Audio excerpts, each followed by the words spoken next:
అదే ఇప్పుడు నేను సాంగ్ అయిపోగానే ఇప్పిస్తా కదా సింబల్స్, తెలుసుగా. సాంగ్ అయిపోగానే స్టార్ట్ చేస్తాను. మీది అయిపోగానే కంప్లీట్ అనేది మెసేజ్ చేస్తారా? ఓ అని చేస్తాను, లేకపోతే ఓ అని ఇస్తాను. ఓకే ఓకే అండి. కరెక్ట్ 11:30కి నేను సాంగ్ చేస్తా, తర్వాత మీకు ఇస్తా. ఓకేనా మేడం? కరెక్ట్ 12కి కదా? మీకు 12 కదా? 11:30. మీకు 11:30 అంటే మాకు మీరు ఇండియా నుంచా? Okay, India. ఇంకొక 1 minute ఉంది కదా. అంటే ఇప్పుడు క్లోజింగ్ ఓపెనింగ్ సాంగ్ ఉంటుంది కదా, ఓపెనింగ్ సాంగ్ తర్వాత ఇస్తాం. చేస్తున్నారంట. అందులో అమెరికాకి సెటిల్ అయి మ్యారేజ్ చేసుకోవాలి అనుకున్న వాళ్ళందరూ అక్కడ వాళ్ళ ప్రొఫైల్ తో రిజిస్టర్ చేసుకుంటారంట. So let's create a profile. That's a great idea. So అక్కడ ఉన్న ప్రొఫైల్స్ ని చూసి వాళ్ళతో మాట్లాడి మనమే మన సోల్మేట్ ని సెలెక్ట్ చేసుకోవచ్చు. అటు పేరెంట్స్ హ్యాపీ, ఇటు మనము హ్యాపీ. అమేజింగ్. అమెరికా తెలుగు సంఘం ఆట మొట్టమొదటగా ఆట పరిణయ పరిచయ వేదిక ప్రారంభించారు. ప్రతి ఒక్కరికి వారికి నచ్చిన వారి చెయ్యందుకొని పరిణయమాడాలని, జీవితాంతం ఆనందంగా ఉండాలన్నది ఒక కళ. పెళ్లి చేసుకోవాలనుకునే యువతి యువకులు ఆట పరిణయ పరిచయ వేదికను ఉపయోగించుకోండి. ఆట మెంబర్స్ కి ఫ్రీ రిజిస్ట్రేషన్, ఆటోమేటిక్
సిలికానాంధ్ర మనబడి బాలానందం, చక్కని చిక్కని 16 తెలుగు వినోదం.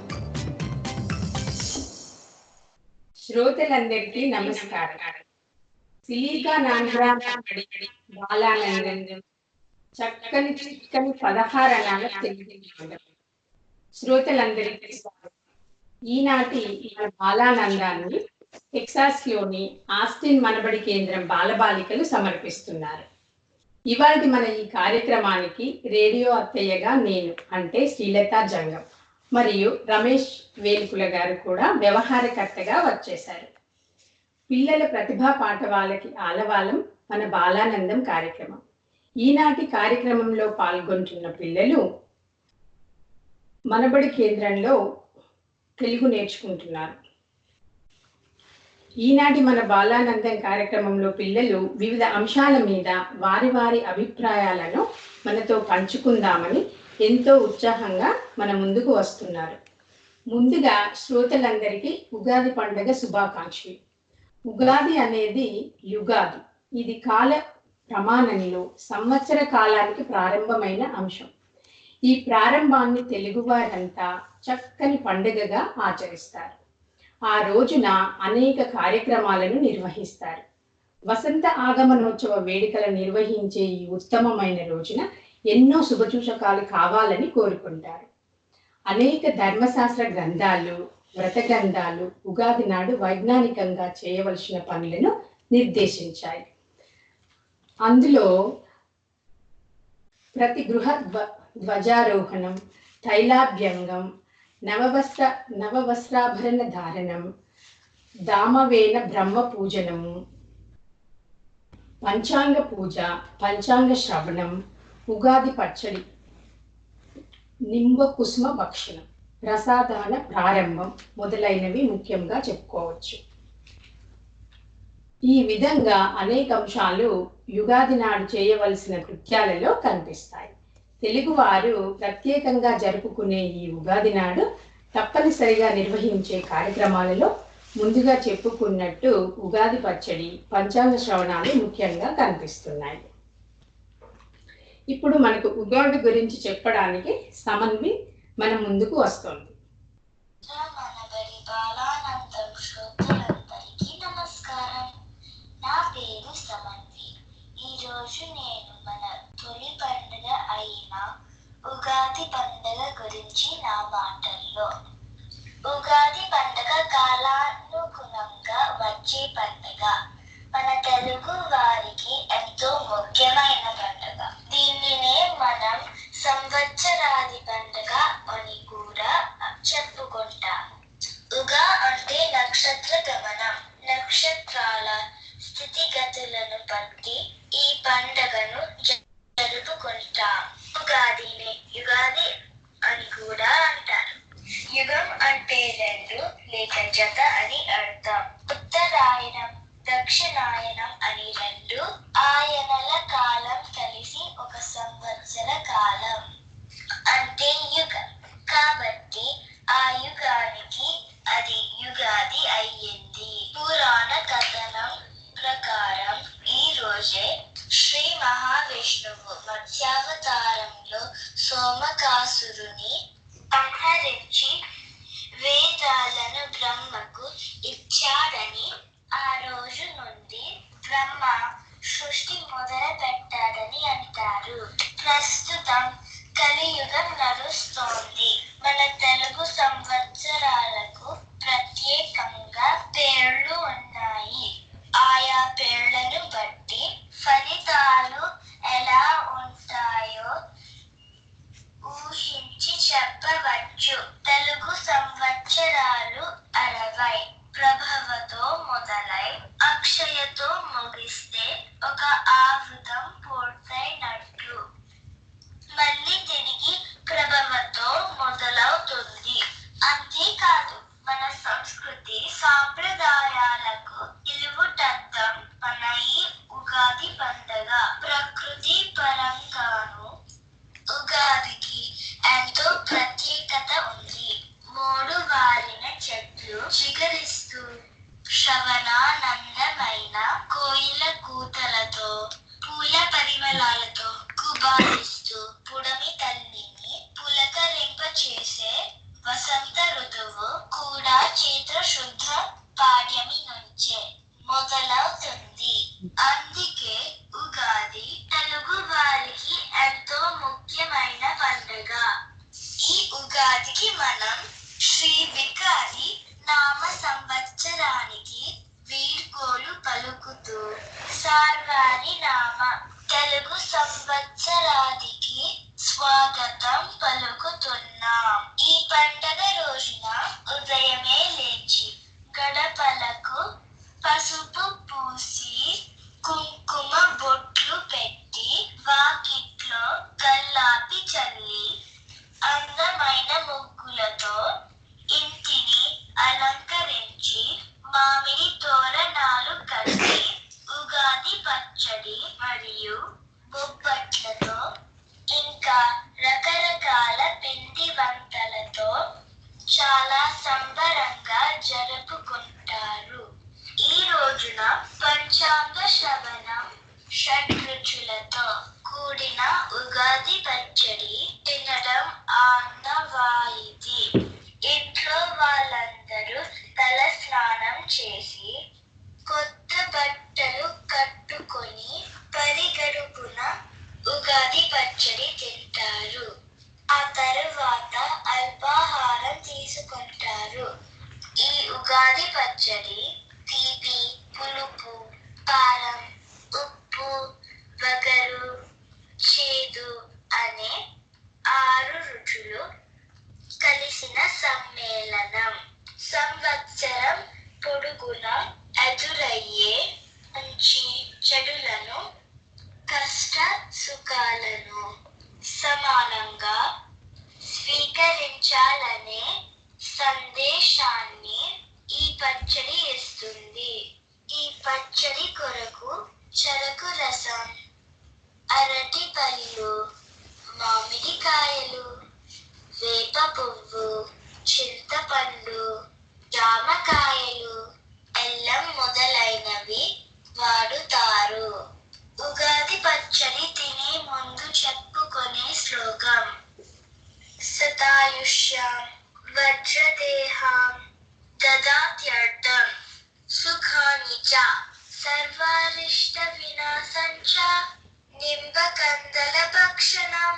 వేప పువ్వుతో కూడిన ఉగాది పచ్చడి తినడం వల్ల దేహం దృఢమై అన్ని అరిష్టాలు తొలగిపోతాయని, 100 ఏళ్ళు సుఖంగా జీవిస్తారని అర్థం. అందరికీ ఉగాది శుభాకాంక్షలు. సెలవా మరి మీ సమన్వి. చాలా చక్కగా చెప్పింది కదండి సమన్వి ఉగాది గురించి. కాలమానంలోని అంశాలన్నింటినీ పూర్తిగా ఖగోళ శాస్త్రరీత్యా పురాతన భారతీయులు నిర్ణయించారు. కాలమాన అంశాలైన రోజు, వారం, పక్షం, కార్తె, మాసం, ఋతువు, ఆయనం, సంవత్సరం, పుష్కరం, శకం, యుగం, కల్పాకం మొదలైన అన్నింటినీ ఖగోళ శాస్త్ర ఆధారంగానే ఏర్పాటు చేసుకున్నారు. ఖగోళపరమైన కాలమానాన్ని పురాణ కాలం నుంచి ఆచరించడం మన భారతీయుల ఘనత. అలాగే ఉత్తరాయణ పుణ్యకాలంలో వసంత ఋతువులో చైత్రశుక్ల పాడ్యమి రోజున సూర్యుడు దినరాజై ఉండగా బ్రహ్మ ముహూర్తంలో బ్రహ్మ ఈ రసజగత్తు సృష్టి మొదలుపెట్టిన రోజే మన ఉగాది పండుగగా వర్ధిల్లుతున్నది. అలాగే బ్రహ్మ కాల గమన, గ్రహ, నక్షత్ర, ఋతు, మాస వర్షాలను, వర్షాధికులను ప్రవర్తింపజేశాడు. కాలగమనంలో మార్పులు సహజం. కల్పంలో యుగాలు, ఈ యుగాలు మారే కొద్ది ధర్మాలు కూడా మారుతున్నాయి. సమన్వి చెప్పినట్టు ప్రస్తుతం మనం కలియుగంలో నడుస్తున్నాం. ఈ సంవత్సరంతో మనం శార్వారి నామ సంవత్సరానికి స్వాగతం పలుకుతున్నాం. అలాగే ఉగాది పండుగని మన భారతదేశంలో చాలా రాష్ట్రాలు జరుపుకుంటున్నాయి. హిందువులకు అత్యంత శ్రేష్టమైన ఈ పండుగను ఆంధ్రప్రదేశ్, తెలంగాణ, కర్ణాటక, తమిళనాడు, మహారాష్ట్ర తదితర ప్రాంతాల్లో జరుపుకుంటారు. మరాఠీలు గుడిపడ్వగాను, తమిళులు పుతాండు అనే పేరుతో, మలయాళీలు విషు అనే పేరుతోనూ, సిక్కులు వైశాఖిగాను, బెంగాలీలు పోయిలా బైసాఖ్గా పిలుస్తారు. ఓకే అండి, అందరికీ ఉగాది శుభాకాంక్షలు మరొకసారి తెలుపుకుంటూ నెక్స్ట్ తర్వాత ఎవరు వస్తున్నారు? లహరి హనుమంతుని గురించి చెప్పడానికి మన ముందుకు వస్తుంది. మనకి రామాయణంలో హనుమంతుని సేవలు అపారమైనవి. మన హిందువులందరికీ ముఖ్యమైన గ్రంథం రామాయణం. లహరి చెప్పండి. నమస్కారం, నా పేరు లహరి. నేను ఆస్టిన్ మనబడిలో చదువుతున్నాను. నేను ఈరోజు హనుమంతుడి గురించి మాట్లాడుతాను. హనుమంతుడు ధైర్యానికి, శక్తి సామర్థ్యాలకు, కార్యదక్షతకి ప్రతీక. మహాబలుడు, శ్రీరామదాసుడు. సముద్రం దాటి లంకలో ఉన్న సీతమ్మ జాడ కనిపెట్టాడు. సంజీవని పర్వతాన్ని తెచ్చి లక్ష్మణుని ప్రాణాలు కాపాడాడు. భూత పిశాచాలు హనుమంతుడి పేరు వింటే భయపడిపోతాయి. అంజన మరియు కేసరి అను వానర దంపతులకు వాయుదేవుని వరముతో హనుమంతుడు జన్మించాడు. అందువలన హనుమంతుడిని వాయుపుత్రుడు అని కూడా అంటారు. అమ్మ నాన్న పెట్టిన పేరు బజరంగ్, అంటే ఇనుమ శరీరం కలవాడు అని అర్థం. అంజనాదేవి పుత్రుడు కనుక ఆంజనేయుడు అని కూడా పిలుస్తారు. హనుమంతుడు చిన్నతనంలో చాలా అల్లరి చేసేవాడు. వేగంగా ఎగిరి పరిగెట్టేవాడు. ఒకసారి అమ్మా నాన్న ఇంట్లో లేనప్పుడు ఆకలి వేస్తే ఆకాశంలో ఉన్న సూర్యుడిని చూసి తినే పండు అనుకుని సూర్యుడు దగ్గరకి ఎగరసాగాడు. అది చూసిన ఇంద్రుడు హనుమంతుడిని ఆపడానికి తన వజ్రాయుధంతో హనుమంతుడి ముఖంపై కొట్టాడు. అప్పుడు హనుమంతుడు దవడ విరిగి కళ్ళు తిరిగి పడిపోయాడు. వాయుదేవునికి కోపం వచ్చి సృష్టి మొత్తం స్తంభింపచేశాడు. అప్పుడు సృష్టికర్త బ్రహ్మ మరియు సకల దేవతలు వచ్చి హనుమంతుడిని తిరిగి కాపాడి అనేక వరాలు ఇచ్చారు. దవడని హనుమ అని కూడా అంటారు. అందువలన హనుమ విరిగిన బజరంగ్కి హనుమంతుడు అని పేరు వచ్చింది. హనుమంతుడికి తన బలం తనకు తెలీదు, కానీ తన బలాన్ని గుర్తించి మొదలుపెట్టిన ప్రతి పనిని, లక్ష్యాన్ని అకుంఠిత దీక్షతో పరిపూర్ణం చేస్తాడు. మనకి కూడా మన బలం తెలీదు అనుకుంటే ఏ లక్ష్యాన్ని అయినా సాధించగలం. హనుమంతుడిని ఆదర్శంగా తీసుకుని మనం కూడా మన జీవితంలో లక్ష్యాలని సాధించి మన తల్లిదండ్రులకు, గురువులకు, దేశానికి మంచి పేరు తేవాలి. బాగా చెప్పావు లహరి. హనుమంతుడి గురించి మా అందరికీ ఇంతకుముందే తెలిసిన మళ్ళీ ఒకసారి హనుమంతుడి యొక్క విశేషాలు అందరితో పంచుకున్నందుకు ధన్యవాదాలు. ఇప్పుడు తరువాత వేదిక తనకు ఇష్టమైన కూచిపూడి గురించి చెప్పడానికి మన ముందుకు వస్తుంది. నమస్కారం, నా పేరు వేదిక. నేను సిలికాన్ ఆంధ్ర మనబడిలో చదువుకుంటున్నాను. నేను ఈరోజు కూచిపూడి గురించి చెప్తాను. కూచిపూడి గ్రామం కృష్ణా జిల్లాలో శ్రీకాకుళంకి 6 మైళ్ళు దూరంగా ఉంది. ఈ శ్రీకాకుళం క్రీస్తు పూర్వం 2వ శతాబ్దంలో శతవాహన రాజుల మొదటి రాజధాని. ఈ గ్రామానికి చెందిన సిద్ధేంద్ర యోగి కూచిపూడి నాట్యానికి అధ్యుడు. ఈయన ఈ నాట్యకాలాన్ని ప్రారంభించి ఎంతో చక్కగా అభినయించి చాలా ప్రసిద్ధి చెందారు. ఈయన పామకలాపము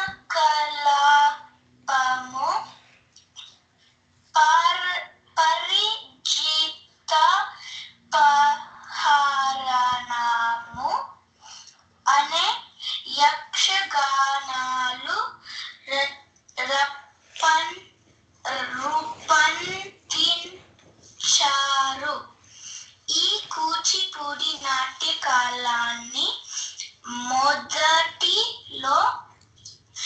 మగవారే చేసేవారు.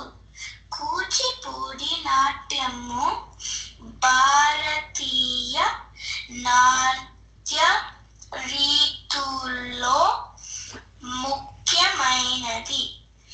ఈ గ్రామంలోని సిద్ధేంద్ర కళాక్షేత్రము మరియు పొట్టి శ్రీరాములు తెలుగు విశ్వవిద్యాలయము కలిసి చాలా మంది బాలబాలికలకి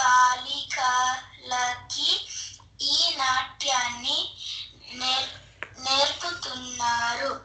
కూచిపూడి నాట్యంలో భాగవతుల రామయ్య గారు రచించిన గొల్లకలాంపం యక్షగానాలు కూడా ముఖ్యమైనవి. రామానుజాచార్యులు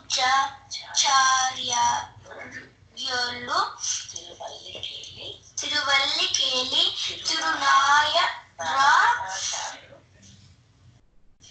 తిరునాచార్యులు రచించిన భక్త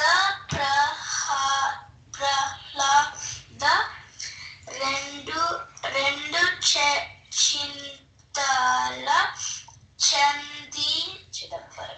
చిదంబర కవి రచించిన ఉషపారిణ్యం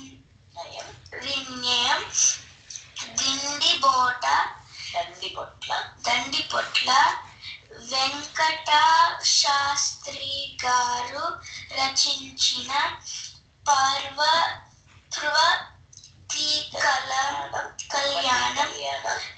కళ్యాణం గొల్వెపెల్లికి చెందిన వల్లభాచౌధరి రచించిన దక్షయాజ్ఞం మోహిని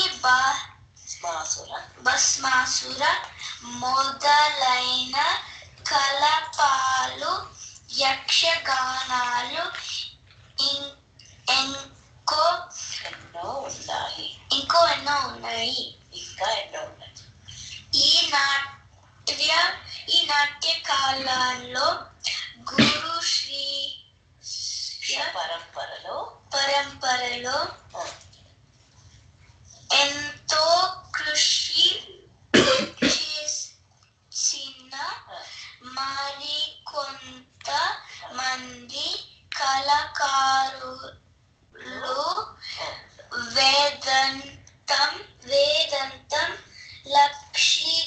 లక్ష్మీనారాయణ శాస్త్రి చెంత కృష్ణమూర్తి తేడిపల్లి పేరయ్య వెంపటి సత్యం వేదాంతం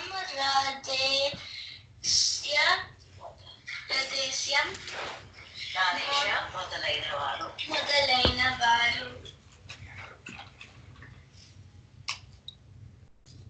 చాలా చక్కగా చెప్పారు వేదిక కూచిపూడి గురించి. శ్రీలత గారు తర్వాత కార్యక్రమంలో ఏ అంశం రాబోతుందో చెప్తారా? తరువాత సుహాస్ శ్రీరంగం శ్రీనివాసరావు గారి గురించి చెప్పడానికి వస్తున్నాడు. సుహాస్ చెప్పినాను. అందరికీ నమస్కారం. నా పేరు సుహాస్ వుల్లా. నేను ఆస్టిన్ మనబడిలో తెలుగు చదువుతున్నాను. నేను ఈరోజు శ్రీశ్రీ గురించి చెప్తాను. 20వ శతాబ్దపు తెలుగు సాహిత్యాన్ని శాసించిన మహాకవి శ్రీరంగం శ్రీనివాసరావు. ఈయన శ్రీశ్రీ అన్న పేరుతో ప్రసిద్ధి చెందారు. 1910 జనవరి 2వ తేదీన పూడిపేదల్ వెంకటరమణయ్య అప్పలకొండ దంపతులకి జన్మించారు. శ్రీరంగం సూర్యనారాయణ గారు దత్తతకి స్వీకరించినందు వాళ్ళ ఈయన ఇంటి పేరు శ్రీరంగం మారింది. శ్రీశ్రీ చాలా చిన్న వయస్సులోనే తన రచన వ్యాసంగంని మొదలు పెట్టారు. తన 18వ ఏట ప్రభవ అనే కావ్య సంపుటిని ప్రచురించారు. తరువాత కాలంలో సాంప్రదాయ రచన పద్ధతులైన గ్రాంథిక శైలి, ఛందస్సు, భావి కవిత, పద్య రచన పెట్టి వాడుక భాషలో ఛందస్సు, కవిత్వం వ్రాయటం మొదలుపెట్టారు. నవీన ధోరణిలో సాగిన ఈయన మొదటి రచన నేను సైతం ప్రపంచాగ్నికి సమిధ నొక్కటి ఆహుతిచ్చాను. నా రచన మీద గురజాడ అప్పారావు గారి ప్రభావం ఉంది అని శ్రీశ్రీ చెప్పారు. అగ్నిపూల, కుక్కపిల్ల, సబ్బు బిళ్ళ, కాదేది కవితనర్హం, అవునవును శిల్పమరణం, ఇలా అనేక అద్భుతమైన అనిముత్యాలని శ్రీశ్రీ తెలుగు వారికి అందించారు. అనంతం అనే పేరుతో ఆత్మకథ కూడా రచించారు. 1983 జూన్ 15 తేదీన క్యాన్సర్ వ్యాధి కారణంగా శ్రీశ్రీ మరణించారు. చాలా బాగా చెప్పారు సుశాంత్. ఆయన రచనలు ఏమన్నా తెలుసా నీకు? ఆయన రచించిన పుస్తకాల పేర్లు? సరే, మళ్ళీ ఇంకా బాగా తెలుసుకొని మళ్ళీ వచ్చేటప్పుడు వాటి గురించి మాట్లాడుకుందాం. ఈరోజు బాగా చెప్పారు, ధన్యవాదాలు. మీరు వింటున్నది సిలికానాంధ్ర వారి బాలానందం, చక్కని చిక్కని 16 అణాల తెలుగు వినోదం. ఇప్పుడు దండోరాకి సమయమైంది. దండోరా అనే కార్యక్రమం ద్వారా మనం సిలికానాంధ్ర వారి వార్తలు వినవచ్చు. ఆలస్యం ఎందుకు, దండోరా వేసుకుందామా మరి? ఇది దండోరా సమయం.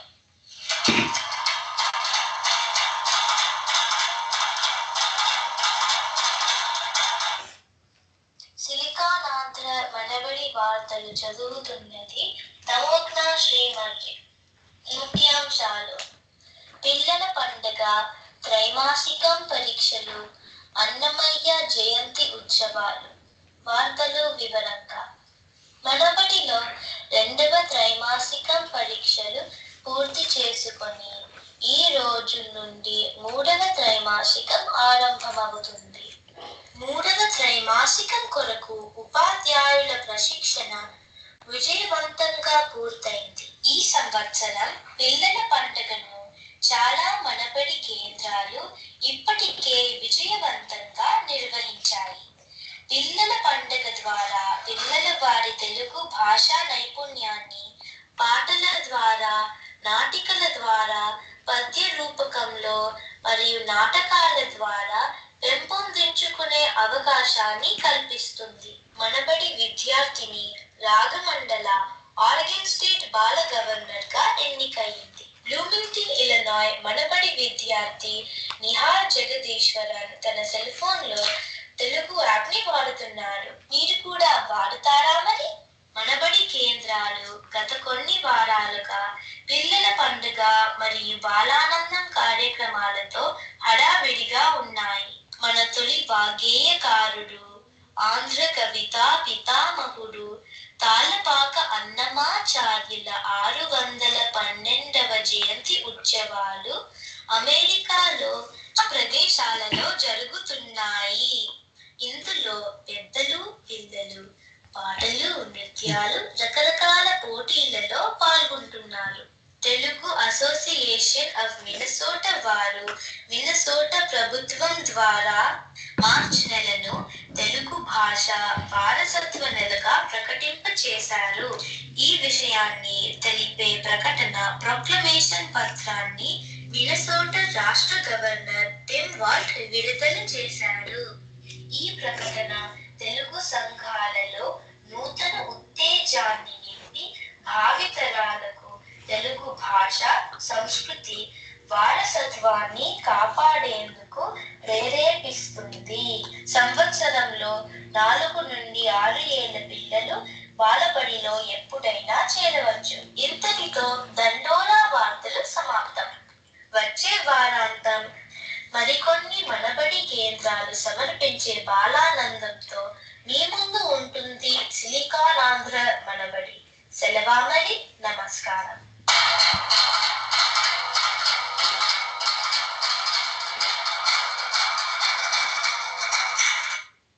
మీరు వింటున్నది సిలికాన్ ఆంధ్ర వారి బాలానందం, చక్కని చిక్కని 16 అనాల తెలుగు వినోదం. రమేష్ గారు, ఇప్పుడు ఎవరు వస్తున్నారండి? తర్వాత కార్యక్రమం ఇప్పుడు మన ముందుకు రాబోతుంది భార్గవ్. ఆయన మన భారతదేశ చరిత్రలో గొప్ప వీరుడైనటువంటి శివాజీ మహారాజ్ గురించి మనందరితో విశేషాలు పంచుకుంటారు. భార్గవ్. నా పేరు భార్గవ్. నేను ఆస్టిన్ మనబడిలో ప్రభాసం చదువుకుంటున్నాను. ఛత్రపతి శివాజీ ఒక హిందూ మహారాజు. 16 సంవత్సరాల వయసులో ఉండేటప్పుడు స్వరాజ్యం కోసం సువిశాలమైన ముఘల్ సామ్రాజ్యంని ఇటు బీజాపూర్, గోల్కొండ సుల్తాన్లను గడగడ వణికించిన మరాఠా యోధుడు. విజయమా వీరస్వర్గమా లేదా చావో రేవో అనే పాత పద్ధతులు స్వస్తి పలికి ఓటమి అంచులో ఉన్నప్పుడు 2 అడుగులు వెనక్కి వేసి పుంజుకుని శత్రువుని చావు దెబ్బ తీయాలని కొత్త పద్ధతులు విజయానికి బాట అని కనిపెట్టాడు. కొండ కోణల్ని ఆధారంగా చేసుకుని చేసే గెరిలా యుద్ధంలో వాడుకున్నాడు. పట్టుబడిన శత్రు రాజుల ఆడవారిలో తన తల్లిని చూడగలిగిన సంస్కారవంతుడు. తన సైన్యంలో ముస్లింలకు ప్రాధాన్యత ఇచ్చి సర్వమత సహనాన్ని చాటిన ఛత్రపతి శివాజీ 1630 సంవత్సరం ఫిబ్రవరి 19న పూణే జిల్లాలోని జూనే పట్టణంలోని శివనేని కోట నందు జన్మించారు. తల్లి పేరు జిజియాబాయి, తండ్రి పేరు షహాజీ. శివాజీ 12 ఏళ్ల వయసులో తండ్రి విదేశీ రాజు అయిన గోల్కొండ సుల్తాన్లను దగ్గర పనిచేసేవారు. తండ్రి తను పనిచేస్తున్నప్పుడు శివాజీని కూడా తీసుకెళ్ళేవారు. తను రాజుకు వంగి సలాం చేసి శివాజీని కూడా చేయమన్నారు. దానికి శివాజీ అంగీకరించలేదు. తనకు 16 ఏళ్ల వయసులో 1000 మందితో యుద్ధం చేసి బీజాపూర్ సుల్తాన్ ఆధీనంలో ఉన్న తోర్ణకోటను ఆధీనం చేసుకున్నారు. 17 ఏళ్ల వయసులో కుందన్ రాజ్గఢ్ కోట మరియు పూణే దక్షిణ ప్రాంతం పై పాటు సాధించారు. 24 ఏళ్ల వయసులో పశ్చిమ కొంకణ్ ప్రాంతంలోని గెలిచారు. 1659 సంవత్సరంలో బీజాపూర్ మహారాజు వేల మందితో శివాజీపై యుద్ధానికి వచ్చారు. శివాజీ గెరిలా తరహా యుద్ధం చేశాడు. శివాజీని సంధికి పిలిచి చంపాలని కుట్ర పన్నారు. అది ముందుగా తెలిసి ఒంటరిగా వెళ్ళాడు శివాజీ. మహారాజు ఆఫిల్ ఖాన్ని శివాజీ చంపేశారు. శివాజీ 1680 సంవత్సరం ఏప్రిల్ 3వ తేదీన మరణించారు. చాలా బాగా చెప్పావు భార్గవ్, ఛత్రపతి శివాజీ మహారాజ్ గారి గురించి. తర్వాత ఎవరు వస్తున్నారు? దేవిక, మన స్వాతంత్ర సమరయోధురాలు ఝాన్సీ లక్ష్మీబాయి గారి గురించి తన మాటల్లో చెప్పమ్మా దేవిక. నా పేరు దేవిక గౌరవతని. నేను సిల్కానాంధ్ర మనబడిలో చదువుతున్నాను. ఇవాళ నేను ఝాన్సీ లక్ష్మీబాయి గురించి చెప్పబోతున్నాను. ఝాన్సీ లక్ష్మీబాయి బ్రిటిష్ సైనికులతో పోరాడిన ఒక వీరవనిత. తన రాజ్యాన్ని కాపాడుకోవడానికి తనే ముందుండి ధైర్య సాహసాలతో యుద్ధం చేసి చివరకు తన ప్రాణాలను అర్పించింది. ఝాన్సీ లక్ష్మీబాయి 1828వ సంవత్సరము నవంబరు 19న వారణాసిలో జన్మించింది. ఝాన్సీ లక్ష్మీబాయి తల్లిదండ్రులు మెరోపంత్ తాంబే మరియు భాగీరథీబాయి. తన అసలు పేరు మణికర్ణిక. ఝాన్సీ లక్ష్మీబాయి 4 సంవత్సరముల వయసులోనే తన తల్లి మరణించింది. తన తండ్రి స్నేహితుడు బాజీరావుని బీటూర్కి రమ్మని ఆహ్వానించారు. ఝాన్సీ లక్ష్మీబాయి, నానాసాహెబ్, రావు సాహెబ్ ముగ్గురు కలిసి కత్తిసాము, గుర్రపు స్వారీ, తుపాకీ పేల్చడం లాంటి యుద్ధ విద్యలు నేర్చుకున్నారు. 1842లో ఝాన్సీ పట్టణానికి రాజైన గంగాధరరావు నేవాల్కర్తో 13 ఏళ్ల వయసులోనే వివాహం జరిగింది. అప్పుడు ఆచారాల ప్రకారం మణికర్ణిక ఝాన్సీ లక్ష్మీబాయిగా పేరు మార్చుకుంది. లక్ష్మీబాయికి ఒక 4 నెలల పుత్రుడు చనిపోవడంతో భర్త గంగాధరరావు నేవాల్కర్ అనారోగ్యం పాలైనాడు. గంగాధరరావు స్నేహితుడు కొడుకుని దత్తత తీసుకున్నాడు. ఆ మరుసటి రోజునే గంగాధరరావు నేవాల్కర్ మరణించాడు. 1854 సంవత్సరంలో ఝాన్సీ పట్టణాన్ని బ్రిటిష్ వారి నుండి కాపాడడానికి ఒక సైన్యాన్ని తయారు చేసింది. 1857లో మొట్టమొదటిసారిగా బ్రిటిష్ వారికి వ్యతిరేకంగా సిపాయిల తిరుగుబాటు జరిగింది. 1857 ఆగస్టు 3వ తేదీన బ్రిటిష్ సైన్యం ఝాన్సీ పట్టణంపై దండెత్తింది.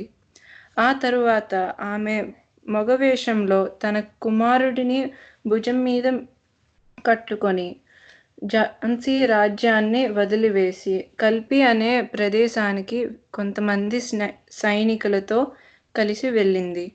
ఆ తరువాత జరిగిన యుద్ధంలో ఝాన్సీ లక్ష్మీబాయి బ్రిటిష్ సైనికులతో వీరోచితంగా పోరాడి వీర మరణం పొందింది.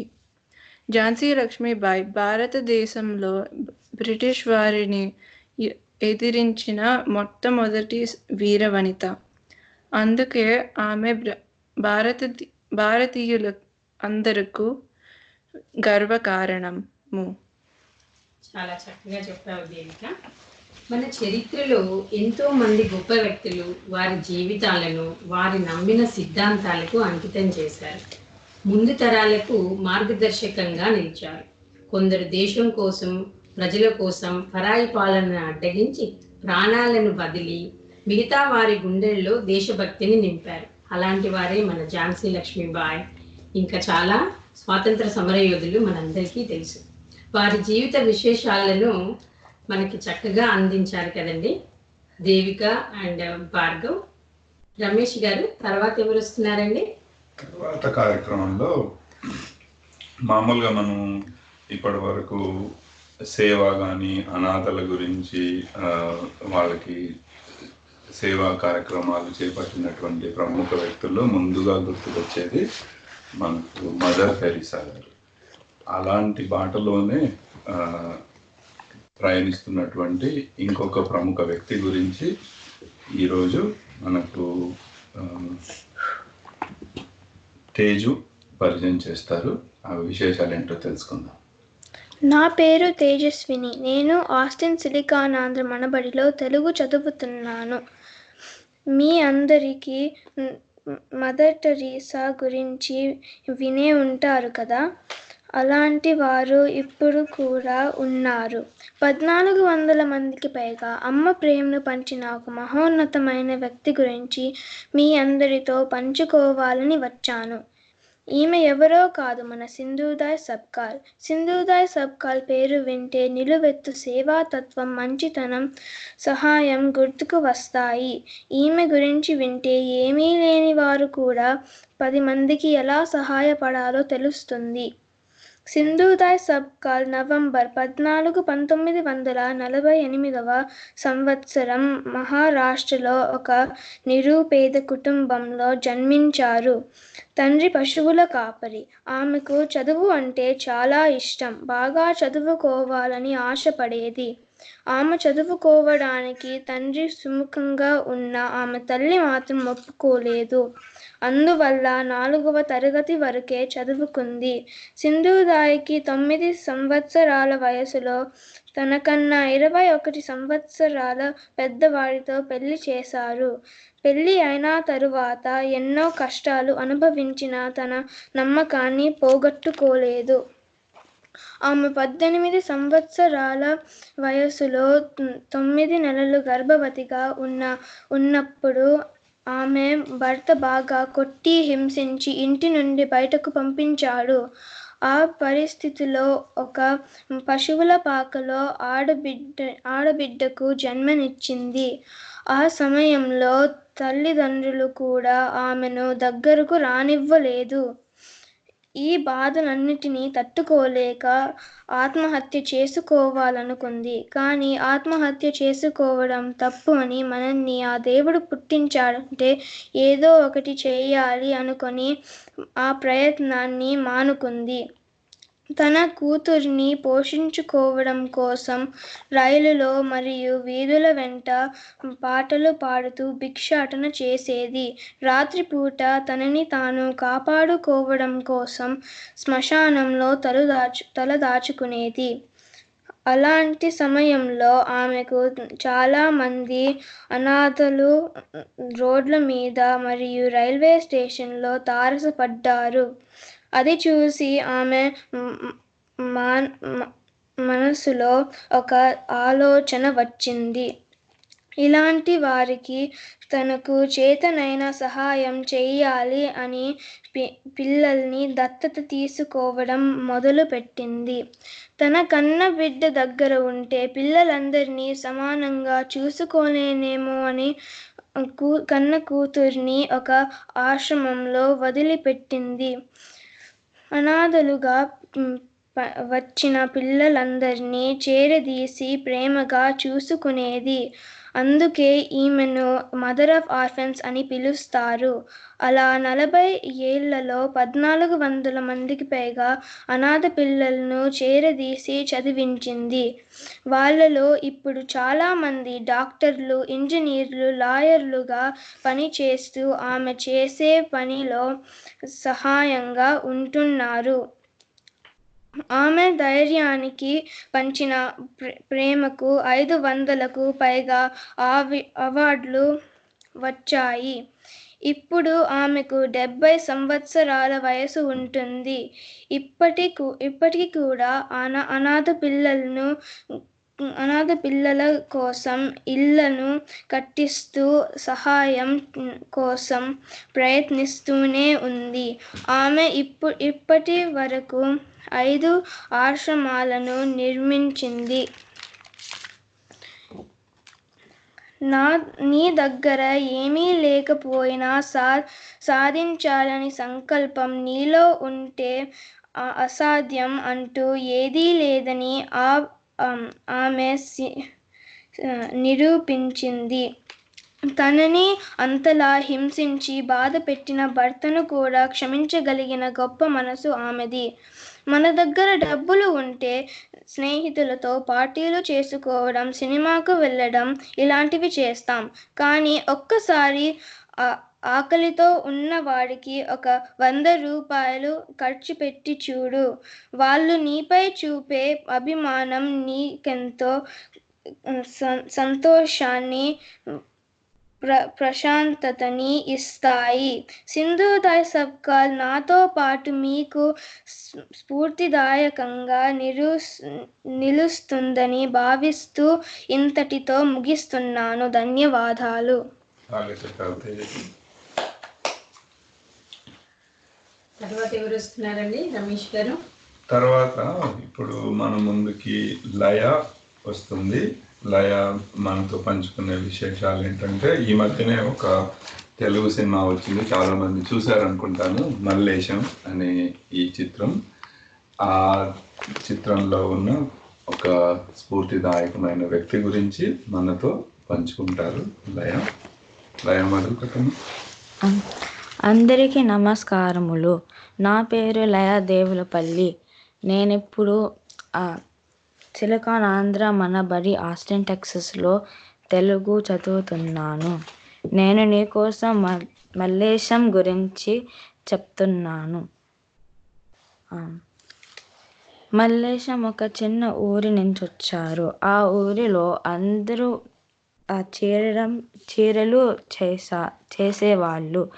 మల్లేశం ఇంట్లో తన అమ్మగారు సూదితో 7 ఆకారంలో ఇట్లా అట్లా ఇట్లా అట్లా అని చేసింది. నీ చీరల మీద జింకలు పక్షులు ఉంటాయి కదా, ఈ సూది పనితో ఆ జింకలు పక్షులు వేసేవాళ్ళు. 1 గంటలో తన చేతులు చాలా నొక్కేస్తుంది. కానీ తన పిల్లల కోసం రోజంతా రాత్రంతా పని చేసింది. ఈ నొప్పి చిన్నవాడి నుంచి మల్లేశం చూసి ఒకరోజు అమ్మకి వెళ్ళి, అమ్మ నీ కోసం నేను ఒక యంత్రం తయారు చేస్తా అని చెప్పాడు. చేస్తావు కదా, చూస్తా అని తన అమ్మగారు చెప్పింది. ఆ విషయం మర్చిపోయి బయటికి ఆడుకోవడానికి వెళ్ళాడు. మల్లేశం 7వ తరగతిలో డబ్బు లేనందుకు బడి నుంచి తన నాన్నగారు బయటికి తీశారు. కొన్ని సంవత్సరాల తర్వాత ఈ యంత్రం ఆలోచన మళ్ళీ మల్లేశంకి వచ్చింది. తన కొంచెం చెక్క కొని తన యంత్రం మొదలు పెట్టాడు. ఊరంతా ఈ యంత్రం చేసిన వారు ఇష్టం లేదని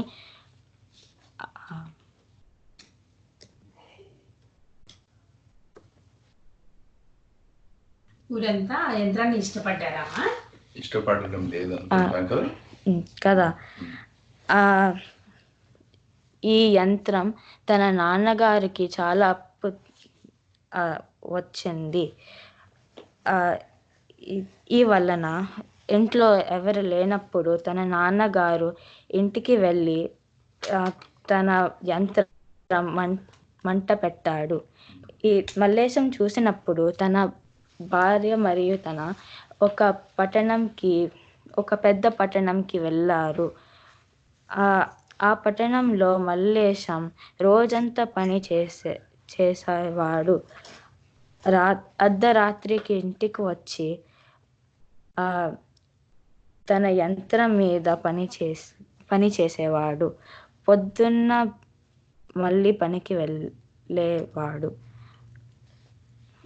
ఒకరోజు 3 గంటల పొద్దున్న తన రిక్షా బండికి ఒక మనిషి వచ్చాడు.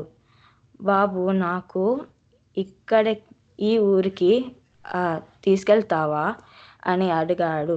సరే అని ఆ దారిలో మల్లేశం తన జీవితం గురించి అతనికి చెప్పాడు.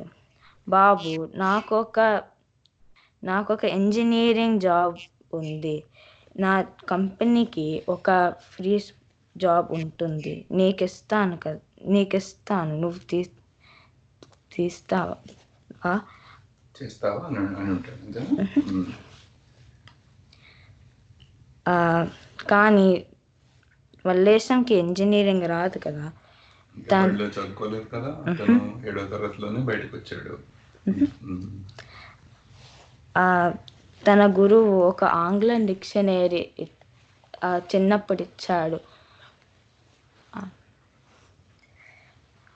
దాన్ని చూస్తూ రాత్రిపూట మళ్ళీ ఆ పుస్తకాలు చదువుతూ ఇంజనీరింగ్ చదివాడు, నేర్చుకున్నాడు.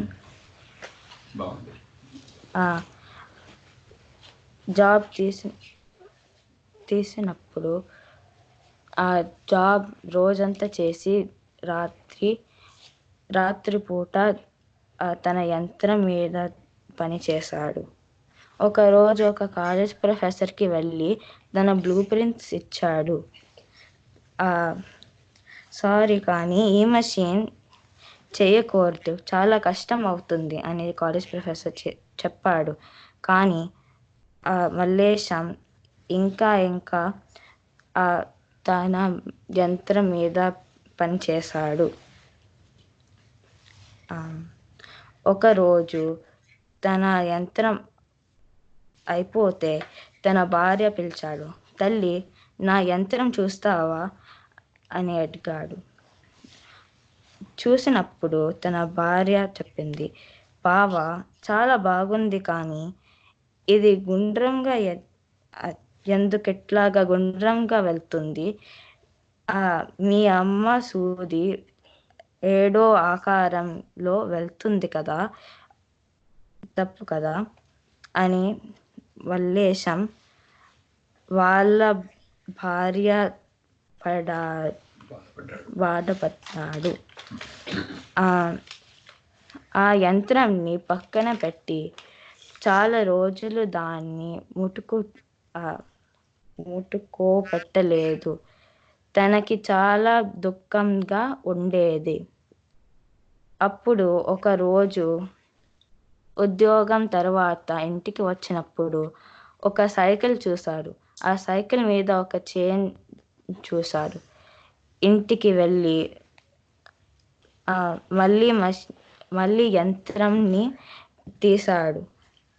బావా, నువ్వు ఏం చేస్తున్నావు? ఇది చేయకూడదు కదా అని తన భార్య చెప్పింది. నేను ఒక సైకిల్ చైన్ చూశాను. అది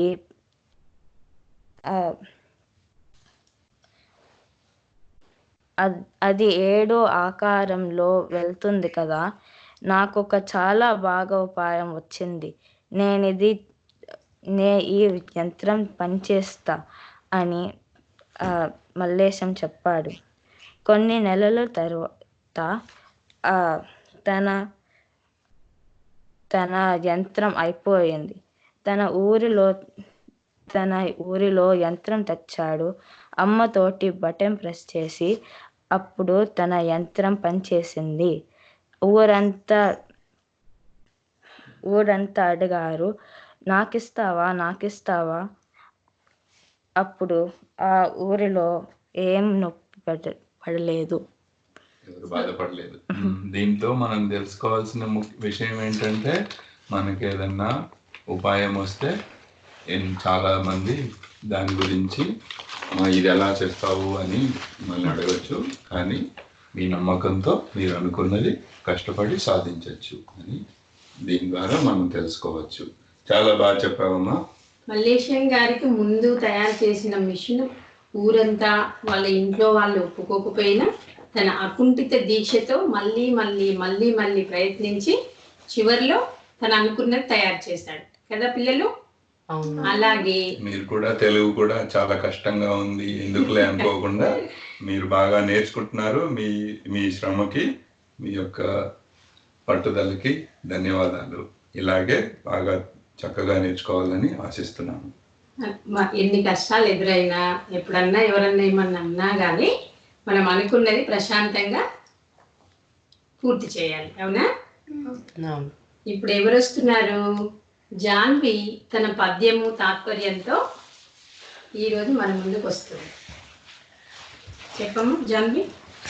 నా పేరు జాహ్నవి అద్దేపల్లి. నేను సిలికానాంధ్ర మనబడిలో చదువుతున్నాను.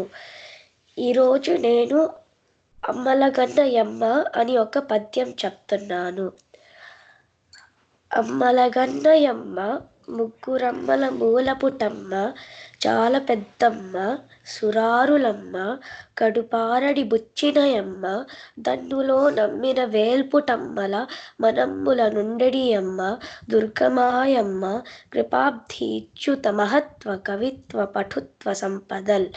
దీని అర్థము అమ్మలని కన్న అమ్మ లక్ష్మీదేవి, సరస్వతీదేవి, పార్వతీదేవులని కనిన అమ్మ, దేవతలని కూడా కనిన దుర్గమ్మ, ఎల్లప్పుడూ మాతో మా మదిలో ఉంటూ ధైర్యాన్ని ఇచ్చే ఓ అమ్మ అని పోతన గారు భాగవతంలో మొదటి పద్యంగా రాశారు. ఈ పద్యాన్ని ప్రతిరోజు చదివితే ఆ అమ్మ మనతో ఉంటూ ధైర్యాన్ని ఇస్తుంది. చక్కగా చెప్పావు జాహ్నవి. ఇప్పుడు రమేష్ గారు మీరేమన్నా చెప్తారండి?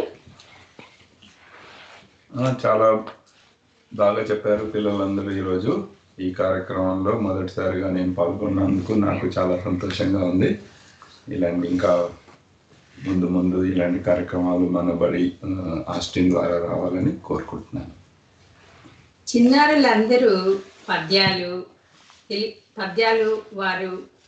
వాళ్ళకి ఇష్టమైన కళల గురించి, వాళ్ళకి ఇష్టమైన వ్యక్తుల గురించి వాళ్ళ మాటల్లో చాలా చక్కగా చెప్పారు కదండి ఈరోజు. అలాగే పిల్లలందరూ తెలుగులో చక్కగా మాట్లాడాలని మనబడిలో మా అందరి ఆశయం కూడా. మనందరం తెలుగు వింటూ, మాట్లాడుతూ, చదువుతూ ఉంటేనే కదండి అది సాధ్యపడుతుంది. అందుకని ఒక ప్రతిజ్ఞ చేద్దాం రండి. తెలుగు నా మాతృభాష, తెలుగు నా మాతృభాష, తెలుగు అంటే నాకు చాలా ఇష్టం, తెలుగు అంటే నాకు చాలా ఇష్టం, తెలుగు వారందరితో నేను తెలుగులోనే మాట్లాడతాను, తెలుగు చాలా చదువుతానని, మంచి తెలుగు మాటలు ఎన్నో వింటూ వ్రాస్తూ ఉంటానని ప్రతిజ్ఞ చేస్తున్నాను. జయ హో తెలుగు తల్లి, జయ హో తెలుగు తల్లి, జయ జయ హో తెలుగు తల్లి, జయ జయ హో తెలుగు తల్లి. మా అందరి ఆశయంలో మీరు కూడా భాగస్వాములు కండి. ఏ కార్యక్రమం సుసంపన్నం అవ్వాలన్నా అది ఎందరో కృషి ఫలితమే కదా. అలాగే ఈనాటి ఈ కార్యక్రమం కోసం మాకు సహకరించి పిల్లలకు శిక్షణ ఇచ్చిన వారి తల్లిదండ్రులకు మా హృదయపూర్వక ధన్యవాదాలు. మరియు మా ఆస్టిన్ సమన్వయకర్త వేణుగారికి, బాలానందం బృందానికి, అలాగే బాలానందం సమన్వయకర్త లోహిత గారికి ప్రత్యేక ధన్యవాదాలు తెలియజేస్తూ ముగిస్తున్నాం. ఇదండి ఈనాటి బాలానందం కార్యక్రమం. టెక్సాస్లో ఉన్న ఆస్టిన్ మనబడి కేంద్ర బాలబాలికలు వారి మాటలతో, అభిప్రాయాలతో చక్కగా మనతో పంచుకున్నారు కదా. హాయిగా సమయం గడిచిపోయింది. ఈ కార్యక్రమం ప్రతి శని ఆదివారాలలో ఉంటుంది. వచ్చే వారాంతం మరికొన్ని మనబడి కేంద్రాలు సమర్పించే బాలానందంతో మీ ముందు ఉంటుంది సిలికానాంధ్ర మనబడి. విభిన్న కేంద్రాల బాలానందం కార్యక్రమాల వివరాల కోసం మనబడి.silicanandhra.org బాలానందం చూడండి. అంతేకాదు facebook.com మనబడి బాలానందంకి కూడా వెళ్ళి పిల్లల కార్యక్రమాల వివరాలు తెలుసుకొని లైక్ చేయండి, షేర్ చేయండి. సెలవా మరి. నమస్కారం. నమస్కారం. సెలవు.